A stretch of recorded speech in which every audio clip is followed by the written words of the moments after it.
Mayani medical कॉलेजच्या संबंधीनं स्थानिक लोकांनी हायकोर्टामध्ये काही याचिका दाखल केलेल्या आहेत. विधान भवनामध्ये त्याच्यामध्ये चर्चा झाली. अतिशय गंभीर स्वरूपाचे आरोप मान आणि खटावचे लोकप्रतिनिधींच्या वरती झालेले आहेत आणि या गंभीर स्वरूपाच्या आरोप एखाद्या लोकप्रतिनिधीवर झाल्यानंतर त्यांनी त्याच्याबद्दलचा खुलासा करून त्याच्या तथ्य आहे किंवा नाही याच्याप्रमाणे स्पष्टपणे सांगण्याची आवश्यकता होती. अनेक लोकांच्याकडून सातत्यानं त्याच्यावरती मागणी होते, पण दुर्दैवानं त्याच्यावरती कुठलाही खुलासा केला जात नाही.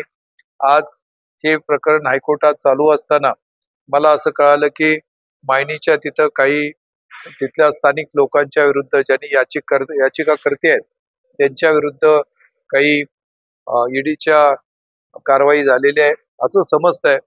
ही कारवाई होत असताना नॅचरल प्रिन्सिपल ऑफ जस्टिस प्रमाणे त्यांना सुद्धा योग्य ती संधी मिळाली पाहिजे.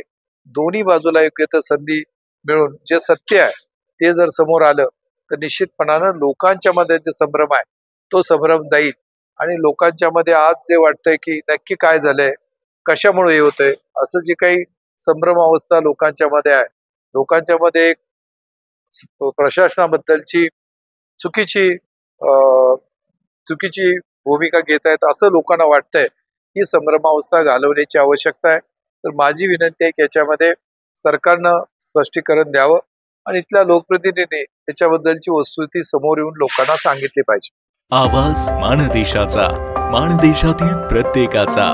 माणदेश प्राईम सबस्क्राईब करा आणि अपडेट रहा. नवीन व्हिडिओच्या नोटिफिकेशनसाठी बेल आयकॉनचं बटन दाबा. धन्यवाद.